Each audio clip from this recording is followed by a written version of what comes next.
10 बज रहे ही होते हैं। प्रिया मजे से अपने कमरे में सो रही होती है। तभी अलार्म बजने की आवाज से उसकी आंख खुल जाती है। तभी खाने की खुशबू सूंघते हुए वो रसोई में आती है। समोसे, पकौड़े, पनीर टिक्का, गुलाब जामुन, ये सब देखकर तो मेरे मुंह में पानी आ रहा है। माँ, मैं एक समोसा ले लूं क्या? बिल्कुल भी नहीं, ये सब तेरे लिए नहीं बना है। मेरे लिए नहीं बना तो सुबह सुबह इतने बढ़िया बढ़िया खाना किसके लिए बना रही हो? ये सारा खाना मैं तेरे होने वाले ससुराल वालों के लिए बना रही हूँ। क्या माँ? जी हाँ, आज तुझे देखने लड़के वाले आ रहे हैं, तो जल्दी से जाकर अपना ये थोबड़ा ठीक कर ले। ये कहानी है प्रिया की। अपने पिता राजेश और मालती की इकलौती बेटी है। तुलतुला शरीर, गोल मटोल चेहरा प्रिया के हर वक्त खाने का नतीजा है। थोड़ी देर में लड़के वाले प्रिया को देखने आ जाते हैं। प्रिया भी तैयार हो जाती है। अरे भाग्यवान, सुनते हो, लड़के वाले आ गए हैं, जल्दी से प्रिया को लेकर आओ। जी अच्छा प्रिया, ये ले चाय नाश्ता। ये तेरे ठूसने के लिए नहीं बल्कि तुझे लड़के वालों को परोसना है। फिर प्रिया सुमित्रा, हरीश, अंजलि को और अश्विन को नाश्ता देती। तभी मालती कहती है बहन जी, भाई साहब लीजिए ना। ये क्या, आपने तो कुछ भी नहीं खाया।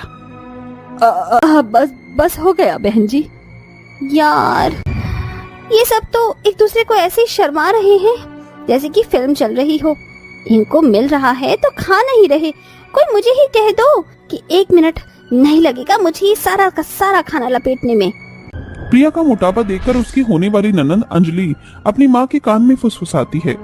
माँ, आपको नहीं लगता कि ये जरूरत से ज्यादा ही मोटी है?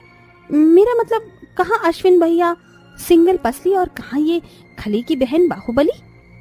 अंजलि तू चुप कर। क्या हुआ बहन जी, कोई बात है क्या? जी नहीं भाई साहब, वो मेरी अंजलि कह रही है कि बहू बड़ी ही गोल मटोल है। वो हम खाते पीते घर से है ना, इसलिए। सुमित्रा रिश्ता पक्का करके चली जाती है। उनके जाते ही प्रिया नाश्ते की प्लेट पर भुक्कड़ की तरह टूट पड़ती है। एक हाथ में समोसे तो एक हाथ में गुलाब जामुन लेकर खाने लगती है। ओए होए, क्या स्वादिष्ट समोसे बनाए हैं आपने माँ, और ये गुलाब जामुन तो गजब के बने हैं। अरे प्रिया, अब तो तेरी शादी पक्की हो गई है, कम से कम अब तो ऐसे भुक्कड़ भैंस की तरह जुगाली करना छोड़ दे। प्रिया अपनी माँ की एक नहीं सुनती, बस खाई ही जाती है। कुछ ही दिन बाद प्रिया और अश्विनी की शादी हो जाती है और वो ससुराल आ जाती हैं, जहाँ शादी की रात अश्विन रोमांटिक होकर प्रिया को पीछे से हक करने की कोशिश करता है। बेबी, अभी यार बेबी है कि भैंस एलिफेंट? मतलब क्या मजाक है यार, ये मोटी तो मेरी बाहों में भी नहीं समा रही है। क्या हुआ अश्विन, तुमने कुछ कहा क्या? बेबी चलो ना वॉलीबॉल खेलते हैं। अश्विन रोमांटिक होकर प्रिया के करीब आने लगता है। तभी वो कहती है, अश्विन मुझे बहुत जोरों से भूख लगी है। अबे यार कितनी भुक्कड़ है, सुहाग रात पे इसे ठूसने की पड़ी है, सारे मूड की माँ बहन कर दी। लाता हूँ मैं कुछ खाने को। अश्विन गुस्से में प्लेट भरकर खाना लाकर प्रिया को दे देता है, जिसे खाकर प्रिया सो जाती है। अगली सुबह प्रिया की सास सुमित्रा कहती है, प्रिया बहू, आज तुम्हारी ससुराल में पहली रसोई है, तो तुम खाने में छोले, पूरी, हलवा और गुलाब जामुन भी बना लेना। जी मम्मी जी। कहाँ फंस गई प्रिया? सासू माँ को मैं कैसे बताऊं? मुझे तो सिर्फ खाना आता है, खाना बनाने आता नहीं है। कहीं सासू माँ मेरी क्लास न लगा दे। क्या करूं? ये कैसी मुश्किल है। ओहो। इसके बाद प्रिया यूट्यूब से देख देख कर सारा खाना बनाती है और गहरी सांस भरते हुए कहती है, फाइनली मैंने सारा खाना बना लिया। गुड जॉब प्रिया। एक बार टेस्ट कर लेती हूँ, कहीं नमक में ज्यादा कम ना हो। प्रिया जैसे ही सब में से थोड़ा थोड़ा खाना चखती है तो कहती है, मुझे तो यकीन ही नहीं होता कि मैंने अपने ही हाथों से इतना स्वादिष्ट खाना बनाया है। अब तो मुझे भूख लग गई, थोड़ा सा और खा लेती हूँ। थोड़ा थोड़ा करके प्रिया भुक्कड़ों की तरह आधे से ज्यादा खाना खुद ही खा जाती है। तभी उसका ससुर हरीश कहता है, अरे सुमित्रा जी, जरा देखिए तो बहू ने खाना बनाया कि नहीं। प्रिया बहू, खाना बन गया हो तो ले आ, सभी को भूख लगी है। ओ तेरी, टेस्ट में आधे से ज्यादा खाना तो मैं खुद ही हड़प कर गई। कोई नहीं, यही ले जाती हूँ। बच्चा कुछ खाना प्रिया अपनी ससुराल वालों को थोड़ा थोड़ा परोसती है। तभी अंजलि गुस्से से कहती है, प्रिया भाभी, रसोई में राशन पानी का हड़ताल पड़ गया है क्या? इतना थोड़ा सा खाना क्यों बनाया है? हाँ बहू, तूने इतना थोड़ा सा खाना क्यों बनाया है? वो सासू माँ, मैंने सोचा कहीं खाना ज्यादा बन जाएगा तो वेस्ट ना हो जाए। वैसे भी अश्विन और ससुर जी इतनी मेहनत से पैसे कमाते हैं और फिर राशन फ्री फंड का थोड़ी ही आता है। जुग जुग जीती रहो प्रिया बहू, तुमने हमारे घर को अपना मान लिया और बचत भी करने लगी।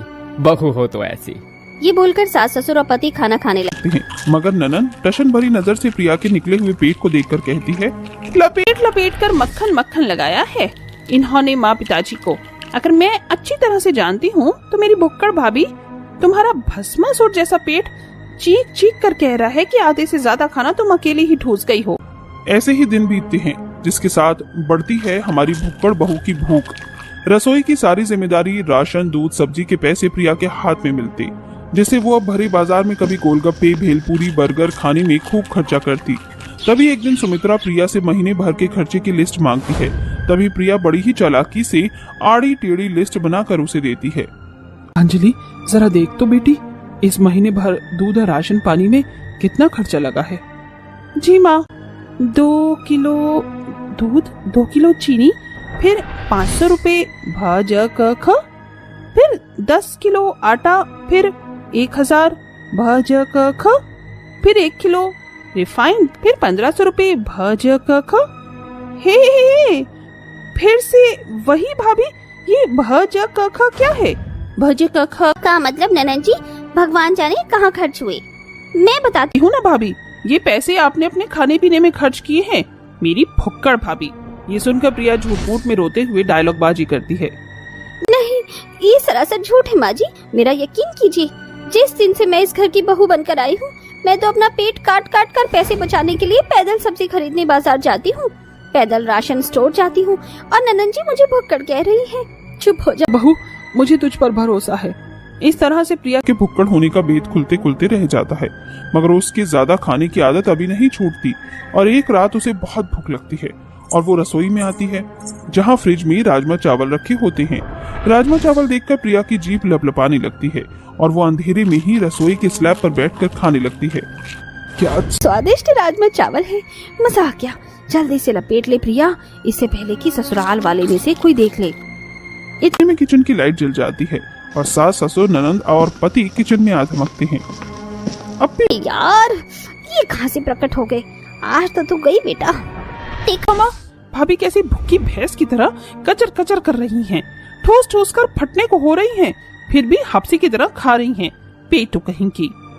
अपनी ननद को अपनी बेइज्जती करता देखकर बेचारी बहू की आंखों में आंसू आ जाते हैं और वो ससुराल वालों के सामने बहुत शर्मिंदा होती है। अगले दिन सुमित्रा अपनी बहू से इतना ज्यादा खाने की वजह जानने के लिए उसका चेकअप कराती है, जिसमें उसे डायबिटीज निकलती है। प्रिया बहू, तूने अपनी जरूरत से ज्यादा खाने की आदत को छोड़ना होगा, वरना तुझे थायराइड भी हो जाएगा। समझी? हम तेरे अपने हैं बहू, तेरा बुरा नहीं चाहते, अच्छा चाहते हैं। जानती हूँ सासू माँ, आप सब भी मुझे माफ कर दीजिए। उस दिन से प्रिया अपने दिन भर ज्यादा खाने की आदत को कंट्रोल करने लगती है और एक अच्छी बहू बन जाती है। बदले रूटीन के बाद से धीरे धीरे उसके शरीर का मोटापा भी